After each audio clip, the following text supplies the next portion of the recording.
Ben YouTube vasitəsilə hər kəsi salamlayıram, hər vaxtınız xeyir olsun deyirəm. Mən yeni öz kəndimizdə, Laçın rayonunun Minik kəndində. Bax, belə bir evdə çəkiliş yaparım. Mən yenə inşallah çəkilişimi davam edəcəm. Yəni bu evlərin hər birinin bu cür çəkmək üçün böyük vaxt aparır. Ancaq ki, mən çalışacağım bir qismin qonşularımızdır. Biz uzaq deyilik burada. Kirvəy, Kemal Kirvəgilin məhəlləsidir. Allah rəhmət eləsin Kemal Kirvəyə. Oğlanlarına, nəvəsinə, cəmi, hamısına Allah rəhmət eləsin. Ölənlərinə. Qalanlarına can sağlığı. Bayram dönən ayın 12'si buradaydı. Mən vaxt elib çəkə bilmədim. Bayramla çəkəcəkdim, oğlu bayramla. Da indi bayram yoxdur burada. Özüm çəkiliş edəcəm, tək eləyirəm.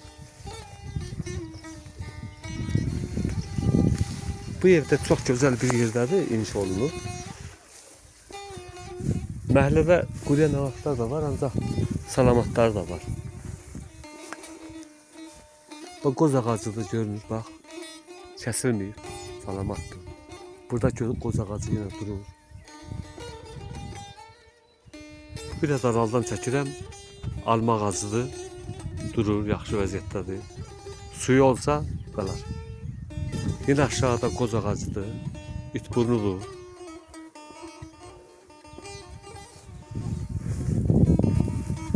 Ağacın biri burada quruyub, nə ağacdırsa bilmirəm. O lapsın alma ağacıdır. Ancaq bax, bu ağac qara tutdu. Qara tutdu, xar tut deyil. Ancaq yadımdadır bu tutun.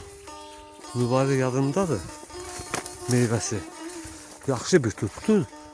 Quruyub o dərəcədə yox, ancaq su verilsə qala bilər. Qala bilər, üstündə də var. Görünür, bu da kəsmişmişlər.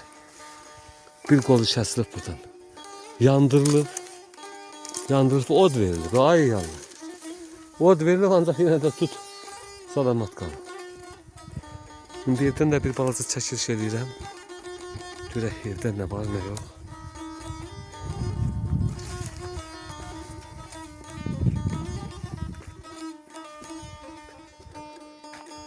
Mənim bu kəndin evlərində çox bir evdə xatirələrim var. Bu evdə də belə xatirəm var ki, 2 ay mən burada qalmışam. Uşaq vaxtı.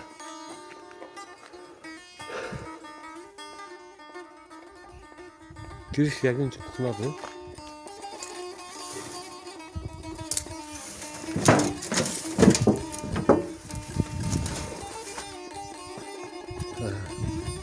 Bu evi yandırmayıblar, söküb dağıdıblar. Aparıblar. Yandığın evlər hamısı göstərilir, dağılır. Divar böyük temperaturda kutu alışıb yanır. Ancaq bu evi söküblər. Bu evdə yanılan yoxdur. Ev tamamıyla salamatdır. Evi bərpa eləmək. Bax. Otağın içindən neçə dənə qoz şivləri çıxıb. Qoz şivləri var. Balaca balaca.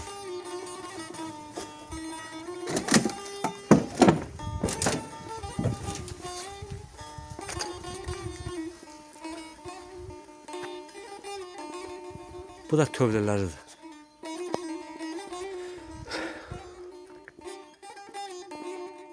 Bu evdən də bu qədər.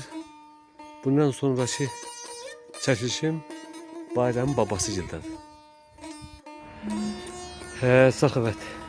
Bayram, Şahin. Sizin də evdən bax bu qədər. Yəni o qədər də çox geniş çəkə bilmirəm. Da başardığım qədər dedim elə hər nədir çəkim. Salım yaddaşa. Qalan budur da, əlimizdən heç nə gəlmir. Elə ancaq gəlib baxıb qayıdırıq. Nəysə, ermənilər dağıtdıqlarını dağıdıblar, apardıqlarını aparıblar, yandırdıqlarını da yandırıblar. Bu videodan da bu qədər. Sağ olun, var olun. Videonu izlədiyiniz üçün hər kəsə təşəkkür edirəm.